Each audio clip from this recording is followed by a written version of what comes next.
ដល់ណាអភិវឌ្ឍនៅទីនោះលោកគួចចម្រើនរៀបចំកែលម្អច្រាំងស្ទឹងព្រែកថ្នោតគួរឲ្យតាក់ទាញអភិបាលខេត្តកណ្ដាលលោកគួចចម្រើនបានដឹកនាំមន្ទីរជំនាញពាក់ព័ន្ធនិងមន្ត្រីបច្ចេកទេសចុះពិនិត្យវឌ្ឍនភាពដំណើរការសាងសង់ការកែលម្អច្រាំងស្ទឹងព្រែកថ្នោតក្នុងសង្កាត់តាខ្មៅក្រុងតាខ្មៅកាលពីរសៀលថ្ងៃទី8ខែមករាឆ្នាំ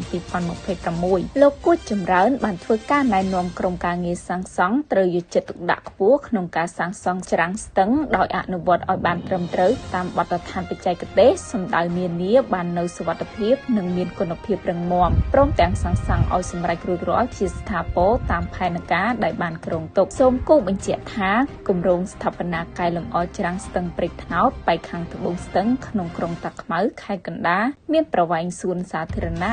590ម៉ែត្រនិងគ្រឿងបង្គុំថ្មីប្រវែង450ម៉ែត្រក្នុងនោះបានរៀបចំចំនួន3ថ្នាក់បើតាមរដ្ឋបាលខេត្តកណ្ដាលគម្រោងនេះក្រុងនឹងបញ្ចប់ការសាងសង់100%នៅចុងឆ្នាំ2026ខាងមុខនេះ